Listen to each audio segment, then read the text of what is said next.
pro petismo foi um mês muito bom. Sim. Mas o que a gente pode tirar disso? Há um joio do trigo para ser separado, tem derrota, né? Na verdade, tem vitória no meio dessas derrotas, é só derrota, é só vitória. Tem as exceções todas que entraram, né? Eu acho que é importante pontuar, Pedro, assim, essa não é uma reforma tributária do PT, do Lula, né? É um projeto mais antigo, que passou agora, uma discussão de 30 anos na Câmara. Então, assim, querer encapar, né, botar um rótulo lá, vamos votar a favor da reforma do Lula. Cara, isso aí é extremismo, na minha opinião. Não tem necessidade, assim, a discussão é muito mais profunda do que isso. E que bom que foi aprovado assim, a gente avançou, né? Assim, óbvio que a gente queria ter dado 100 passos, demos ali uns 20, 30. Ainda tem discussão pra acontecer no Senado, mas eu acho que a gente avanço, né? A gente tá tentando melhorar, avançou sim, e tirar essa coisa, essa peste de do Lula é contra o Lula, contra, a favor. E é um pouco do nosso dia a dia aqui, né? Claro, essa coisa de votar. É Lula, é Bolsonaro, é Lula, é Bolsonaro. Vamos olhar o texto. Agora é óbvio, né? Tem todas as manobras que a gente viu acontecer, dinheiro rolando, né? A galera liberar o texto de 100 e tantas páginas, 24 horas pros deputados lerem, que é super difícil, e é proposital, sabe? Então, óbvio que tem vários senões aí no meio da história, mas... Como você bem disse, né? Ela já vem sendo debatida há muito tempo, mas essa própria PEC 45 especificamente, pelo menos desde o governo Temer, ela já é um assunto bem quente, né? O governo Temer debateu muito, o Bolsonaro debateu, só que o que foi o cavalo de pau que aconteceu? Pra quem for lembrar, tinha o Sintra, junto com o Paulo Guedes, que começaram com a ideia da volta da CPMF, do tributo único digital, né? Que você faria em todas as transações, ou seja, mudava completamente a ideia da PEC 45, que é essa aprovada agora, que é o modelo do IVA, que é implementado nos Estados Unidos, na Europa, em 200 países no mundo. É um modelo majoritário, mais consolidado, que entrega melhor resultado. Mas não, o Guedes e o Sintra, na cabeça deles, queriam fazer uma completamente diferente. E aí o Congresso brigava, falava, não, tem um aqui em curso. Os especialistas criticavam, aí dava porrada na imprensa. Criou um bololô tão confuso que o resultado foi a reforma tributária. Não foi aprovada, não foi nem votada. Essa discussão basicamente morreu no último governo do Bolsonaro. E agora o Haddad foi inteligente nesse sentido, a gente tem que reconhecer. Colocou lá o API, que é um cara muito competente para conduzir a parte da reforma tributária. É o mesmo que está há anos nisso. Então não é, o Haddad tirou um petista da cartola. Já era ele, sempre ele. Ele pegou um cara que já está há muito tempo acompanhando o assunto, botou a missão, ele resgatou a PEC 45, que já estava na boca pro gol,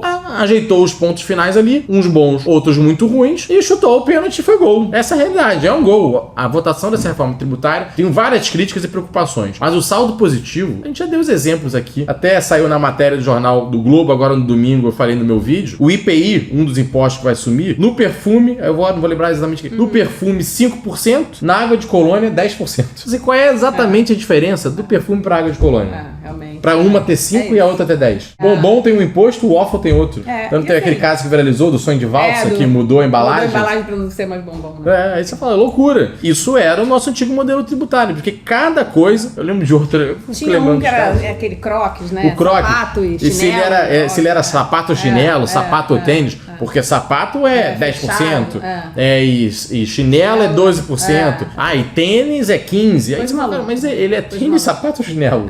Agora, acho que esse cenário, né, essa cortina de fumaça aí política faz parte, né, tem que ter. Então tem sempre aquela galera que vai dizer, fui contra porque é a reforma do Lula, ou fui a favor que é do Lula. Mas, de fato, a gente tem que reconhecer que é um mérito desse governo conseguir, né, colocar pra votar, colocar pra discutir e avançar nisso. Porque, gostando ou não do Lula e do governo, foi um avanço, sim, a gente tá reconhecendo. Agora, claro, preocupações, sobretudo, do governo do PT. Sabemos as intenções, os valores básicos do PT. Então, por exemplo, essa discussão da autonomia federativa, do conselho que vai ser criado, com representantes dos estados. Por quê? Antes, quem arrecadava o ICMS eram os estados. Quem arrecadava o ISS de serviços eram os municípios. Esses impostos acabam, vira o IBS, que é federal. Então, o governo federal vai arrecadar em nome dos estados e municípios. Não. O IBS é o que junta ICMS e ISS. Isso. É que você falou trocado. Não, falei IBS. O IBS, ele vai juntar o ICMS e o ISS, e ele vai, em nome dos estados e municípios, arrecadar tudo no governo federal, e esse conselho vai fazer divisão por estados e municípios. É claro que já existem regras estabelecidas, né? Tem que ser o daquele estado. Se o destino final foi o estado do Rio de Janeiro, o imposto tem que ser recolhido no estado do Rio de Janeiro via governo federal. Não é, o conselho vota e é isso que vai ser distribuído. Não é isso. Mas tem vezes que fica confuso. As regras são confusas, tem critérios de desempate, você precisa definir alguns parâmetros. Tudo isso é definido e votado por esse conselho. E aí fica muito muito receio do governo federal poder se impor frente aos estados, já que eles vão perder a arrecadação. Essa é uma preocupação muito importante, porque sabemos que o PT gosta de centralizar tudo na mão deles, e depois que o governo vai lá, tá na mão do governo federal, ele não passa pra ninguém, ele segura, faz jogo duro, favorece os estados amigos, prejudica os estados, né, que tem um governo de oposição. Isso é uma preocupação muito séria e muito relevante. E entram de novo nos interesses políticos, as negociações, né, essa coisa da barganha, né, a ponta disso é preocupante, mas enfim, a gente vai ter que ficar de olho. E lembrando, né, essa proposta foi aprovada na Câmara, está no Senado agora, já começaram as discussões por lá, negociações também por lá, e vamos esperar para ver o que vai ser cortado, o que vai acontecer com esse texto lá. E não é um texto final ainda, então tá todo mundo comemorando ou se lamentando, calma, porque ainda vai ter... Ainda vai passar pelo Senado, ainda tem as leis complementares, muita gente pergunta, mas qual é a alíquota? Não tem alíquota, claro, não é pra ter alíquota agora, a alíquota não tem que estar na Constituição, imagina precisar de uma PEC toda vez que você for mexer numa alíquota, é o caos. Então, na verdade, você coloca a alíquota, se é 20%, 15%, 25%, 30%, isso fica na lei complementar. Isso vem depois mesmo, não é na hora agora da PEC. E até o Pablo comentou aqui de que a comissão foi constituída em fevereiro. É porque, na verdade, como você renovou o Congresso, né, uma legislatura terminou, deputados foram eleitos ano passado e assume agora uma nova leva de deputados. Então, em fevereiro, eles tomam posse e eles constituem uma nova comissão, porque é uma nova legislatura. Só que essa nova comissão, ela tá carregando toda a memória, todo o histórico, todos os estudos, né, dos debates dos últimos anos. Então, apesar da comissão dessa nova ter sido constituída em fevereiro, ela, na verdade, é só uma continuação das outras comissões, né, já criadas, já com muita reunião, muito acúmulo. É uma questão só de troca de legislatura. Trocou os deputados, todas as comissões acabam e elas precisam ser recriadas. Não quer dizer que o debate tenha começado do zero. Sim, eu acho que um dado super importante, estou até lendo aqui os números, né? As empresas brasileiras gastam, em média, 1.501 horas por ano para calcular seus impostos. Então, acho que uma das coisas fundamentais dessa reforma, né, é a facilitação, né? A confusão, como o pessoal fala, a esquizofrenia tributária do Brasil. Simplificar as coisas, simplificar os processos, para que a gente possa ter um ambiente de negócios mais fácil, mais favorável e menos louco, né? Tô vendo aqui que a média na América Latina são 317 horas. Então, cara, o Brasil realmente estava num nível de loucura e dificuldade tributária surreal e precisava mexer mesmo. Agora, Perfeito. esses detalhes todos aí vamos ter que acertar. Perfeito. Vai ter coisa que a gente não vai gostar, vai ter coisa que a gente vai gostar, mas enfim, faz parte. Perfeito. E aí, só pra gente concluir aqui, pontos que, na minha visão, todos nós precisamos ficar atentos agora pro Senado e pras leis complementares. Um deles é o imposto do pecado, que foi aprovado agora nessa versão. O que é o imposto do pecado? Tem em vários países. A ideia é que produtos que fariam mal à sociedade, eles precisariam ter uma taxação maior, um imposto do pecado, um sobreimposto, imposto duplo. E aí, por exemplo, cigarro, bebidas, refrigerantes, doces,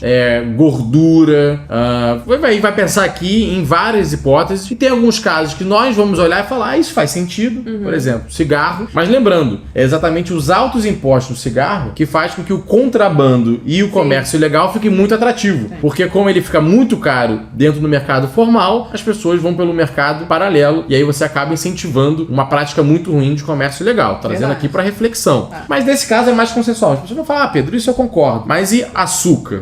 Eu acho que comida açucarada Você acha que comida açucarada deveria ser sobretaxada? O sorvete?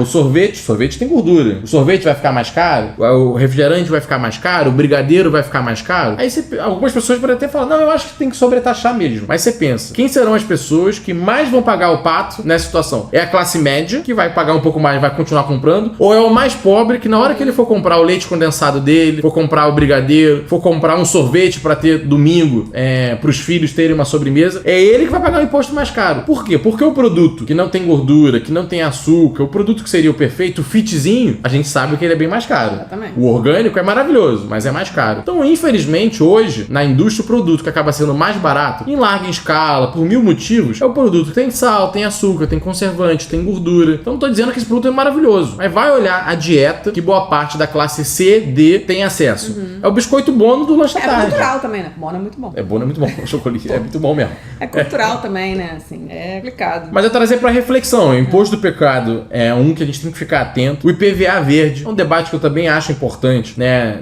Do setor da automobilística.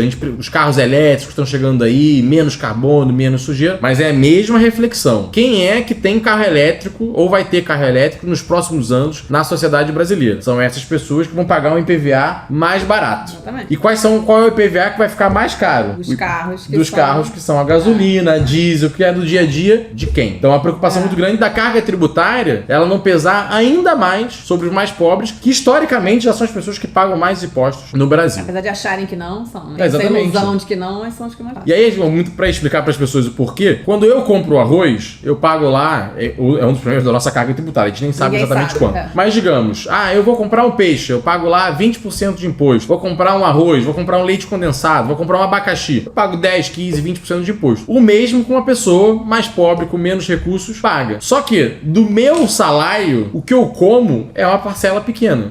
Das famílias mais pobres, o salário delas vai quase todo para consumo. Para comprar geladeira, para renovar a geladeira, para comprar alguma coisa para casa, para comprar comida, para comprar produto de limpeza. E o maior imposto que nós temos é o imposto sobre consumo. Então, quando você vai olhar, essas pessoas pagam uma fortuna de imposto, porque quase tudo que elas ganham, elas gastam naquele exato mês, com consumo. E aí tem muita carga tributária. Enquanto isso, uma parte do que eu ganho, eu guardo, eu invisto, eu faço uma viagem, eu faço várias coisas que nem tem tantos impostos. Por exemplo, quando eu contrato um serviço, contrato um pacote de viagem, o imposto é 2 a 5%, que é o ISS. O imposto de qualquer comida é muito maior. Quantas famílias no Brasil, né, contratam um pacote de viagem? Essa compensação, de alguma forma, é difícil de fazer, né? Porque são discussões um pouco, muitas vezes, conceituais também. Essa questão da alimentação é muito conceitual, né? A gente já viu aqui discussões aqui na Câmara super efervescentes em relação a açúcar, em relação às questões. Sim. Cara, é difícil, né? Você São cravar uma difícil. opinião. Difícil, mas... E é isso, são esses pontos. Então, imposto do pecado, IPVA verde, com o conselhão que nós já falamos, o Conselho Federativo. E, claro, as exceções, como a Lívia pontuou, tiveram várias categorias que conseguiram ter alíquotas diferenciadas. Algumas eu entendo como mais legítimas, como, por exemplo, educação, saúde. Mas você começa a ver setores como toda a cultura. E aí você vai ter Cirque du Soleil com desconto, pagando menos alíquota do que a pessoa que está produzindo comida para vender. Produz geleia, taca ali imposto. Ingresso do Cirque du Soleil? Não, isso aqui tem desconto. São as regras.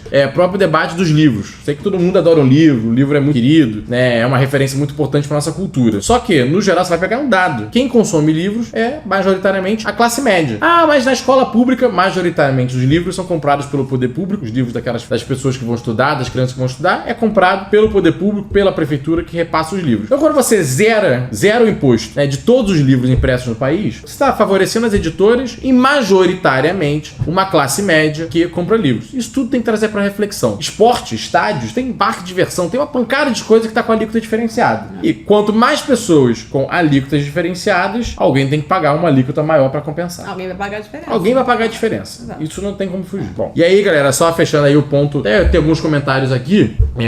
Comer bem é quase uma exclusividade de uma camada pequena da sociedade. Isso é uma verdade, é isso que a gente falou. O produto fit, o produto orgânico, infelizmente, ele acaba sendo mais caro. E o João Pequeno colocou: o imposto do pecado une os desejos castradores da esquerda progressista e dos... eu vou mudar a palavra que ele usou aqui. E dos evangélicos. Deixem meu mé em paz.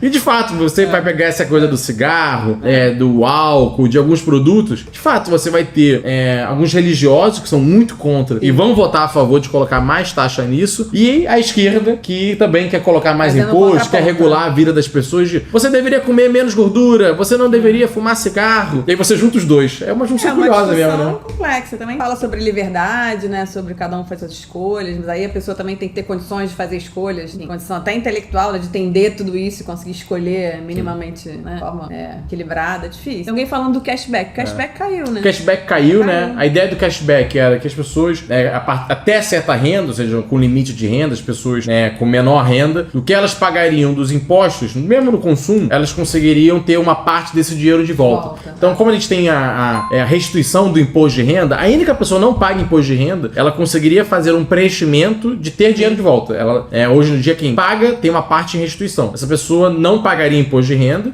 mas ela paga em consumo, né, dos bens que ela compra, dos serviços que ela compra, e aí ela conseguiria ter uma restituição de volta, seria uma forma de cashback. Por que isso? Hoje, quando você coloca desconto no arroz, e até vale até a Patrícia, que é uma grande apoiadora do Novo, sempre presente, ela falou: a ideia é incentivar a leitura, né, do livro. É isso, mas qual é a parte da cidade que mais tem livrarias? A zona sul do Rio de Janeiro. Ah, e você vai pegar o resto? É Barra. Você vai saindo desse ciclo? Menos. Porque, infelizmente, quem mais consome livros no Brasil é a classe média, classe alta. E quando a gente zera o imposto, você está beneficiando a classe média, classe alta. Seria melhor ter o cashback. Que, olha, todo mundo paga imposto, mas se você tem menos renda e você consumiu o livro, você comprou o arroz, você comprou o peixe, você consegue me apresentar isso e eu te devolvo, eu te faço uma restituição desse valor. Você focaliza mais o incentivo. Bom, vamos lá. Passando aqui a reforma tributária. Qual é o próximo ponto? Vamos voltar? Escolhe um aí que isso aqui te agrade.